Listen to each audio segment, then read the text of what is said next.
उत्तराखंड की तीरथ रावत सरकार को एक बार फिर कड़ी फटकार लगी है। उसके काम करने के तरीके, कोविड मैनेजमेंट और उसको लेकर किए जा रहे दावों पर नैनीताल हाई कोर्ट ने तल्ख टिप्पणियां की हैं।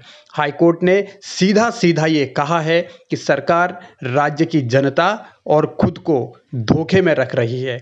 इससे साफ है कि सरकार एक तरीके से धोखेबाज करार दी गई है। नैनीताल हाई कोर्ट में दरअसल इस बात को लेकर मसला उठा था कि उत्तराखंड में कोविड के केस तो कम हो रहे हैं, लेकिन उसके पीछे की एक बड़ी वजह कोविड टेस्टिंग कम होना है, जो सरकार छिपा रही है। यानी कोविड टेस्ट लगातार घट रहे हैं। दूसरी तरफ जो क्वारंटीन सेंटर्स हैं, जहां लोगों को रखा जा रहा है, जो बाहर से आ रहे हैं या जो बीमार हैं, वहां की स्थितियां बहुत खराब हैं। इस पर भी कोर्ट ने नाराजगी जाहिर की है। एक और मसला ये उठा था कि चार धाम के कपाट जब खुले तो वहां गाइडलाइंस का, प्रोटोकॉल्स का, एसओपीज का पालन नहीं किया गया, वहां भीड़ थी। तो इस पर भी सरकार पर नाराजगी कोर्ट ने जताई है कि आखिर क्यों वहां नियमों का पालन नहीं किया गया, आखिर क्यों सरकार ने इस तरीके से उल्लंघन किया है प्रोटोकॉल्स का। तो सरकार पर सवाल दागे हैं, कोर्ट ने तंज कसा है और सरकार के इसी रवैये को लेकर और कोर्ट ने जो कहा है उस पर अब सरकार कटघरे में है। कोरोना संक्रमण को नियंत्रित करने में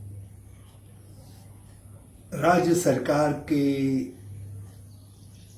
प्रयासों की विफलता पर या अपर्याप्तता पर जो कुछ माननीय हाईकोर्ट ने कहा है, वो राज्य सरकार के लिए एक बड़ी चेतावनी है। माननीय मुख्यमंत्री को, माननीय मंत्रीगणों को उस चेतावनी को अत्यधिक गंभीरता से लेना चाहिए।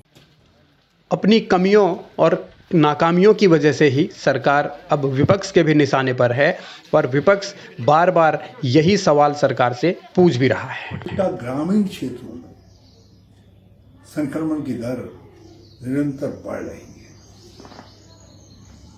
जो सीमांत क्षेत्र है उनमें संक्रमण की वृद्धि दर ये जताती है कि उन क्षेत्रों में स्वास्थ्य सेवाओं की कोई दस्तक नहीं रही है।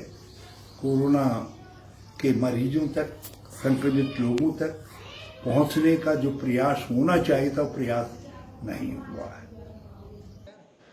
ग्रामीण इलाकों में कोविड संक्रमण के बढ़ते मामले परेशानी का सबब हैं, चिंता बढ़ा रहे हैं और जाहिर है कि इससे स्वास्थ्य सेवाओं पर सवाल उठेंगे भी। लेकिन यहाँ सियासत अपने तरीके से चल रही है। जो कदम कांग्रेस पार्टी या दूसरे राजनीतिक दल उठा रहे हैं, वो सब रचनात्मक सहयोग है कोरोना के नियंत्रण में।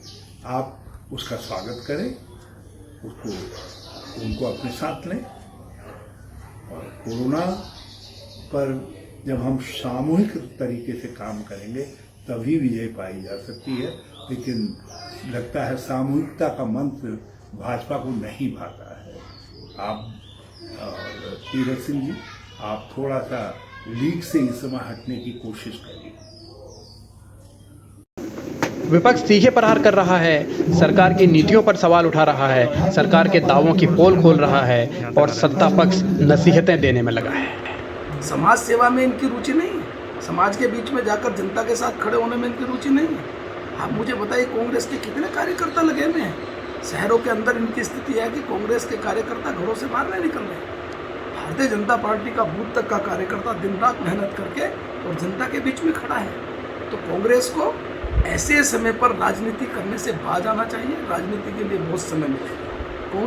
ये अजीब तरीके की राजनीति उत्तराखंड में चल रही है। जो लोग सत्ता में हैं वही सवाल पूछ रहे हैं, जबकि उनकी तो जिम्मेदारी जवाब देने की है। इन हालातों में राज्य के भीतर कोरोना संक्रमण की दर कैसे घटेगी, गांवों में जो कोरोना फैला है वो कैसे काबू में आएगा, इसका जवाब भी फिलहाल मिलना मुश्किल लग रहा है।